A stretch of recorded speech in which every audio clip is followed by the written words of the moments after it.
Hoje eu quero contar pra vocês uma história que aconteceu não faz muito tempo e eu quase fui cancelado.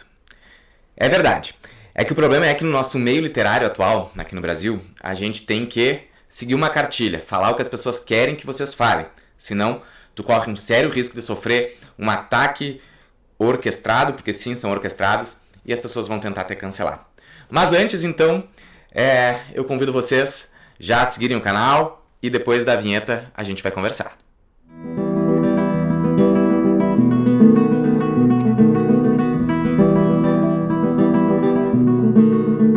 Então, pessoal, Rodrigo Tavares por aqui. Para mim é um prazer estar recebendo vocês no meu canal. E hoje a gente vai ter que falar um pouco, então. Na verdade, a gente vai conversar sobre pequenas editoras e sobre o sufoco que eu passei esses tempos nas redes sociais. Porque o que aconteceu? Quase fui cancelado por falar o que penso. E é o que normalmente acontece aqui no Brasil, a gente está nesse momento. O que aconteceu? Como vocês sabem, tem alguns autores que têm feito campanha contra pequenas editoras. E eles têm suas razões, tá? Mas aí eu cheguei, me bateu mal aquilo que eu sou um autor de pequenas editoras, sou um autor de editoras independentes e respeito muito o trabalho que elas fazem. Então, quando eu cheguei em casa, abri meu Instagram e vi, mais uma vez, uma pequena editora. Nem sempre pequenas editoras, mas quase sempre. Então, falando que pequenas editoras seriam golpistas, seriam editoras que enganam os autores. E aquilo ali me causa um... sabe? Não gosto. E aí cheguei em casa, abri meu vídeo aqui, fiz um vídeo. A cruzada contra as pequenas editoras, tem que parar, tem que isso, tem que aquilo outro. Mas eu tava falando sobre pequenas editoras apenas. E aí o que aconteceu?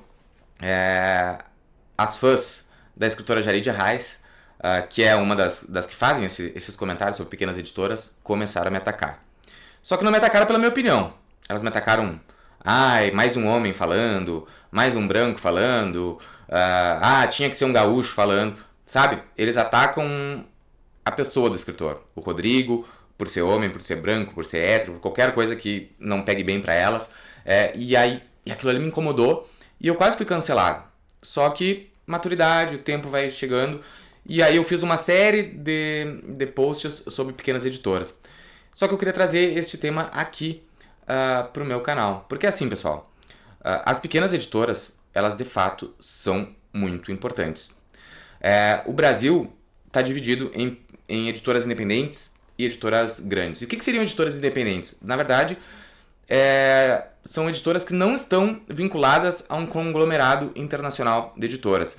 Por exemplo, a Companhia das Letras, ela não é uma editora independente, ela é, sei lá, vinculada a Penguin, vinculada a outras valores internacionais. A própria Todavia, que é uma editora pequena, ela tem um banco por trás financiando. Se eu não me engano, quando eles lançaram a Todavia, eles deram uma entrevista que eles podiam não ter lucro durante 8 anos, porque o banco ia bancar aquele projeto, aquele sonho. Então, não são editoras independentes. Mas eu preciso começar isso aqui falando o seguinte. Eu amo essas editoras, são as editoras que mais têm o livro aqui na minha casa e respeito o trabalho dessas editoras grandes. Mas eu gostaria de trazer um pouco de luz para a gente também refletir sobre as editoras independentes e pequenas. Porque, gente, eu convido vocês a dividirem as editoras em editoras boas, competentes e editoras ruins, picaretas, que prestam mau serviço. Essa sim tem que ser apontada, a gente tem que separar o joio do trigo. O que acontece? Quando tu generaliza falando mal que as pequenas editoras fazem péssimos trabalhos e que prejudicam autores, a gente está falando de um corpo enorme de editoras que fazem um belo trabalho. E eu vou citar alguns exemplos. A gente tem a editora Taverna, a editora Zucchi, a editora Uburo Lopes, e, enfim, a editora Moinhos, a editora Pinardi. E aí eu saliento para uma característica dessas editoras pequenas.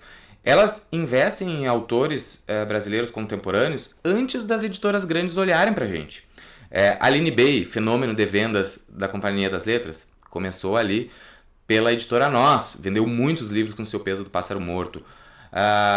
Meu querido amigo, o Matheus Borges, saiu agora pela Todavia com Franquito e Chamas, baita livro, adorei o livro, mas ele já saiu por editoras pequenas antes, se eu não me engano, ao Uburo Lopes, sei lá como é que você fala o nome deles.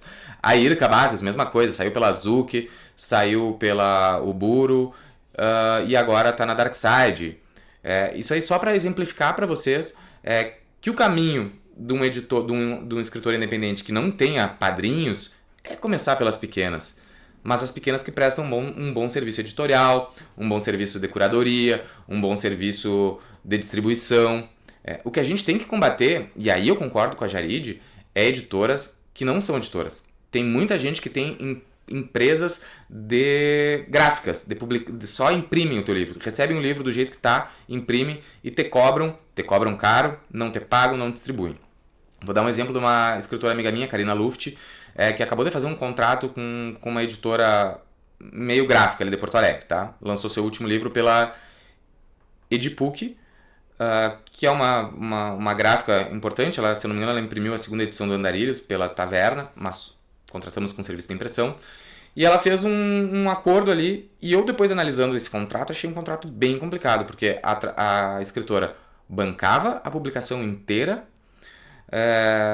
bem caro, e ficava apenas com 10% do valor das vendas. Aí não faz sentido, aí não tem lógica. E é exatamente nesses termos que eu concordo com a Jarid, que ela faz trabalhos, vendem um trabalho como se fosse de uma editora, mas na verdade ela está cobrando para publicar o teu livro, ou seja, tinha que acabar aí essa relação, mas não. Do valor do livro, que foi a autora que escreveu e que bancou, a editora ficou com 90%. Então aí no acerto agora semestral, a Karina, que investiu no seu livro, que acreditou no trabalho da editora, foi lá recebeu R$150 de direitos autorais. 10% do valor vendido, que teriam sido 1.500 ali. Isso é completamente frustrante para um escritor. Quando tu vê que o teu trabalho, tudo aquilo que tu sonhou, talvez tu tenha caído numa pegadinha de contrato. Nesse aspecto eu concordo, e a gente tem que divulgar o nome das editoras, o formato. Por isso que eu fiz vários vídeos ali no meu Instagram de formatos de contrato, assim, que vocês têm que cuidar quando vão fazer parceria. Eu acho parcerias importantes, mas a gente tem que ter essa cautela ao fazer ao agredir as editoras independentes, tá? E aí eu trago aqui alguns pontos de vista que eu achei importante, deixei aqui aberto no meu celular, pra gente conversar sobre por que as editoras independentes elas importam, tá? Primeiro, eu preciso trazer um dado para vocês. 88% dos livros brasileiros são vendidos e publicados por esses grandes conglomerados internacionais. Se eu não me engano, sobretudo pela Companhia das Letras, esses 88%, tá? E apenas 12% dos livros nacionais são publicados por editoras independentes, né? Só que, e aí eu vou trazer um dado aqui que a Leia Gina colocou no Instagram, olha só. A diversidade de vozes, temas e perspectivas que chegam até você é limitada, nem sempre pelo mérito das obras, mas às vezes por lógicas comerciais, publicitárias e de mercado. E é isso que eu sempre venho dizendo. As editoras grandes, elas até abraçam algumas pautas importantes, mas elas transformam aquilo ali em nicho, em mercado. Não é a troco de nada que hoje em dia, 2025, se vocês estão vendo esse vídeo depois, vocês vão entrar na Livraria Taverna de Porto Alegre, na Mega Fauna em São Paulo e em tantas outras editoras, a gente vai ver os mesmos livros em destaque. Hoje, a gente está em voga aqui no Brasil, com literatura negra, mas é mercado. Super respeito, acho válido, acho que o mercado é importante, tá fazendo talvez uma correção histórica, mas é mercado. Por isso que eu sempre digo que vocês têm que ler de forma consciente. Vocês vão chegar naquelas livrarias todas e vão estar os mesmos livros. E aí vocês têm que saber por que esses livros estão lá e escolher o livro de forma consciente, tá? E as editoras pequenas, então, quais são as vantagens delas? Elas publicam autores e autoras desconhecidas, apostam em temas que estão fora do mainstream, ou seja, esses próprios temas que estão em voga hoje nas grandes editoras, primeiro elas começaram com certeza a ser testadas nas pequenas editoras. Traduzem obras do mundo inteiro que às vezes as grandes editoras não se interessam, e existem vários exemplos. Por exemplo, a Gabriela Cabeçon Câmara, que é uma das grandes autoras argentinas, ela foi publicada pela Moinhos no Brasil, e depois de estourar na Moinhos, a Companhia das Letras foi lá e publicou os livros dela, tirou lá da Moinhos, né? E por que é difícil ser uma editora pequena? Ela tem margem apertada, tem pouca distribuição, a verba de marketing é muito curta e um baixo poder de negociação. Ou seja, quando uma editora grande ela resolve que ela vai pegar o teu autor, ela pega mesmo, não tem o que fazer. Mas a gente, enquanto leitor e enquanto escritor, tem que lutar para valorizar as pequenas editoras, informar que pequena editora independente não é sinônimo de editora picareta, e também sofrer as consequências que às vezes a gente sofre de falar sobre isso, porque fui quase cancelado com ofensas esdrúxulas, única e exclusivamente porque me posicionei contrário ao posicionamento da Jarid Arraes, e como ela tem muitas alunas e muitas fãs, aquilo ali soou uma ofensa pessoal, e nunca foi. Admiro a Jarid, mas respeitosamente discordo. Então, o que vocês acham deste tema? O que vocês pensam sobre a importância das pequenas editoras e sobre talvez esse monopólio que a gente está tendo, não apenas de grandes editoras publicando, mas um monopólio da informação e da opinião. Infelizmente, a gente está numa fase, como eu já disse para vocês, eu quase fui cancelado por ousar pensar diferente. E a gente vive numa democracia e a gente tem que poder pensar diferente até para conversar sobre este tema.